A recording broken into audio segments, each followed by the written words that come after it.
Psalm number somthum pali chang som sakai bakne wanglai te chu antla chamin andrila tram thina lalpa zong tu te ro chuan thil thare reng antla cham lowang mihring te hi nu pum chunga tanga kan lo pian chu atang reng poin tra na in bul kan trana be se na sam tak le mathlir tui tak na in malam hun kan clear train chung kan be se na te chu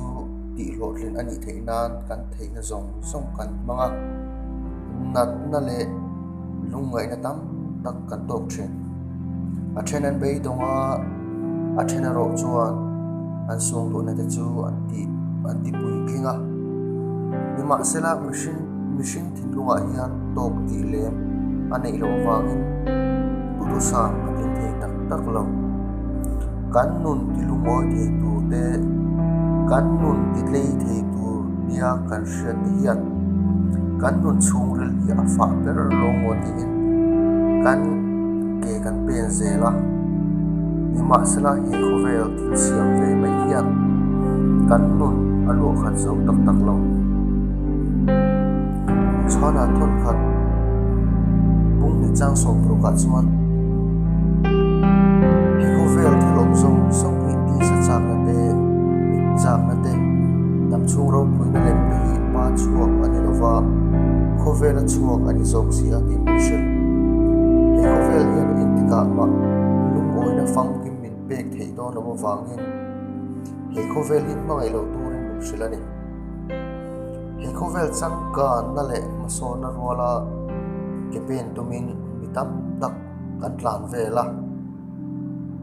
mu tu tak om si lo til kan boi pui na sale thin enge kan ma mo bul pui ber niang le eng dang ni lovin machine te hian sol na kan lo zong ve mai alo ni a kan thin lung hi thlamong taka chol tir kan tuma wangin kan tho le kan thil ti le kan ngei tu te hi in ngei tu chiang le tiang heng khovel thilawanga kan ha na te kan tho rim na te heng zong song hi eng ma lo maya chan thi zia te han ngei tu ila ma thai bu so phat chang som hi paria ta chon la li suan nang ni thok rim le phorit pho zong song teu kan ne na lo kalula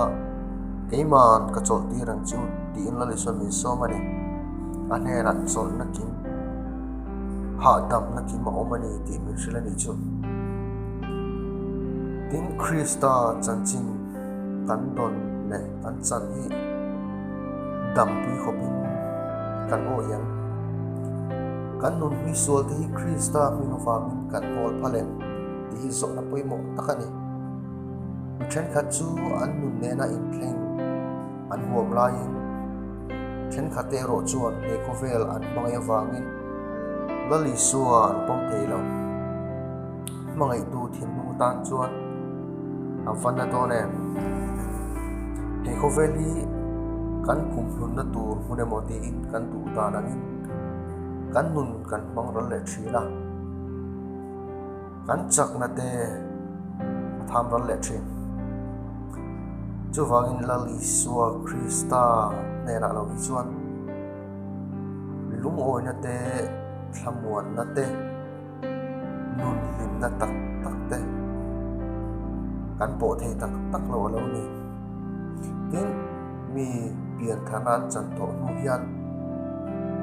ni khovel poina le har sat na te hian a chi pil thei ani piang thar kan ni wang ringo tin kan pil bo thei lo ti na ni lo wa ni khovel kan lo om thri la ta wangin heng lung mai na te thlaphan na te mang an na te le poi na te hi kan pian thar wang mo tin kan pum pel don ti na ani lo wa kan chan chu pathian hi achan chu pathian hi afera dik takin aro rel thin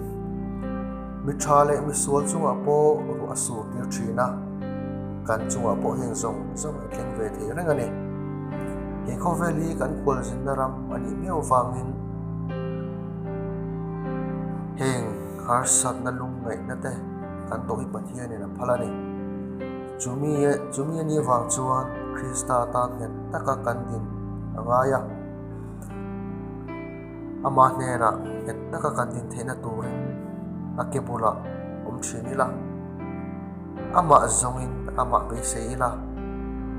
Krista nena kan nom lo chuan kan pilbo theini ti hi isha thar leng u jona bu so pakhat chang ro ka chuan mi keima rang lo chuan peng anga pai chuin oma avoid train tin an foma meya an paya akang thin tin ni silani chu vai kanom lo tu tak Krista nena omila ama chu zongila anena itulu da o jona bu so pakhat changa chuan ke grape fruit chu kani nang le peng te chu in ne tu po keima renga ke po ama a kom reng na chu mi chu tam takina ra thin ke ma lovin engma inti thei si lo tin mi shil bokani rong bolin na satakin lo be thi ma ila an theina song te lo lan thi ma ila lali suwa tel lo chuan engma lo mai kan ni a kan ra thei thin lo lali suwa ne na ni ro chuan ra tam tak kan chua na satakin lali suwa ta kan thok thei so ka lo ne chu vain kan ring tu te ta na kanom na tu dik chu I suwa ne na ne tin eng tin nge pathian kan sonang eng tin nge lali suwa ne na kanoma pakhat na chuan trong trai nei kan song tu na ne Philippi bungle chang ru atronga chang sari ayan an enila inga ba mangang su eng kima trong trai le dilin rom thu shil tel zelin hindu na te chu pathian he ra hriat tin nom zok ro se ti chuan pathian thlamon na ril ru re hriat se lo khan in thin nung le in ne to na te chu Krista Isu chuan a ve sakam chu tin kan mo kan pathian ke pula kan op chuan ama kan be se chuan kan ngei to na te tin ti te Krista Isu chuan in ve sak to tin rel ne in lo ka bung so pakhan chang so pro ka e ti na te chu ti chuan dang ni misual mai in fa ta thil tha pe na chang re chuan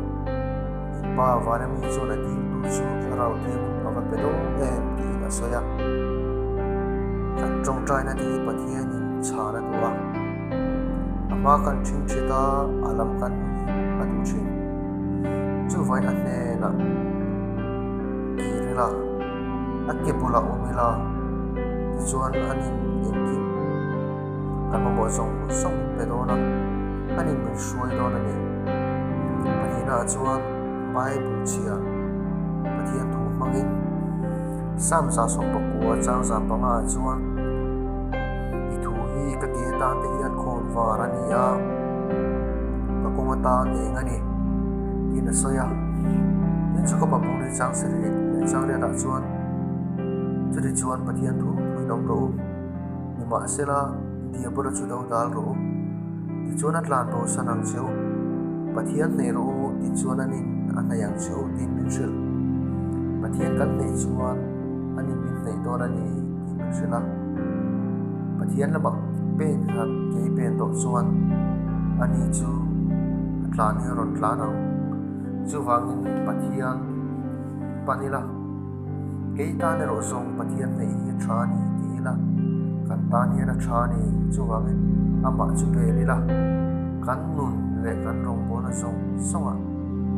Krista ateli chuleki ya seldona ni in pathian tu hi kan tharau nun na cho ni kong dik min ko mu tu ni ya kal sual na lakata min veng tu ni Bible chia kan thlang tu ni lo tin pathum na chuan ko shan mi te singa tel tam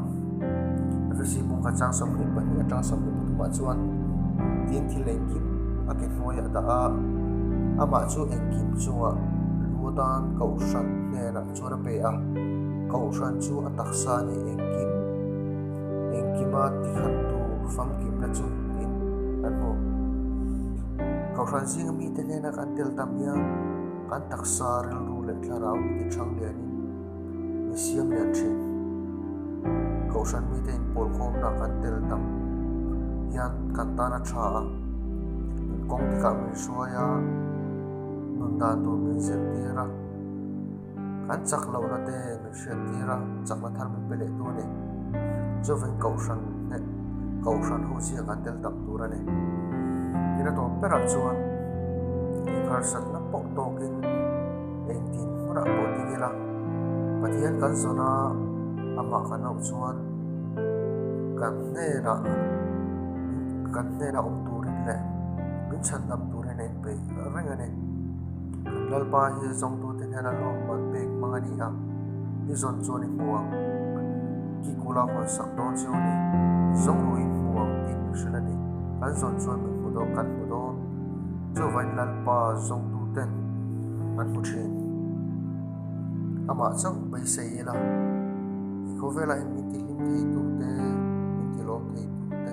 kan zong kan poi thin zon tur dik zong ila bai sei tu dik bai sei ang ti kan so mani to ti ang lalpan man so por se